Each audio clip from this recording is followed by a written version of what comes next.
அறியும் சிவராத்திரி பற்றி பேசிக்கிட்டு இருக்கோம். சிவபெருமானுக்கு பிடித்தமான ஒரு பொருள் என்ன தெரியுதுங்களா? விபூதி. நெற்றியில் விபூதி போடுறது. சிலவங்க ஒரு 3 கோடில் போடுவாங்க. சிலவங்க கொஞ்சோண்டு விபூதி எடுத்து நெற்றியில் போடுவோம். சரி, விபூதின்னா என்ன? எதுக்கு விபூதி போடணும்? விபூதின்னு சொல்லும் பொழுது புனிதம்னு அர்த்தம். விபூதி போடுபவர்கள் நீங்கள் புனிதமாக ஆகிவிடுவீர்கள். புனிதமாக ஆகணும் என்ன அர்த்தம்? நம் செய்த பாவத்தை எல்லாம் கரைக்கும், பாவத்தை செய்ய விடாது. அதான் விபூதி. விபூதி பார்க்கும் பொழுது இன்னொரு பேர் இருக்குது, பஸ்மம்னு சொல்லுவோம். பஸ்மம்னா என்ன? சாம்பல். இந்த சாம்பல் எதுக்கு நெற்றியில் போடணும்? அதாவது ஒரு காலகட்டத்தில் நாம் எல்லோரும் இது போல் சாம்பலாக ஆக போகிறோம். இறந்து அப்புறம் எரிக்க தானே போகிறோம். அதே சாம்பல் தான், நல்லா பார்த்தீங்கன்னா அதே சாம்பல் தான். இந்த சாம்பல் இந்த சரீரம் இந்த சாம்பல் ஆக போகிறது. எதுக்கு பிறந்திருக்கோம்? எதுக்கு பிறந்தோம்? நான் யார்? எதுக்காக பிறந்திருக்கேன்?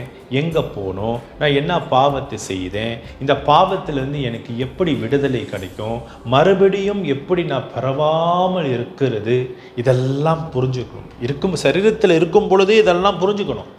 சரீரம் சாம்பலாச்சுன்னா எந்த பிரயோஜனமும் கிடையாது. அதனால தான் இந்த விபூதி பார்க்கும் பொழுது நிறைய விஷயங்கள் நான் கற்றுக்கணும்.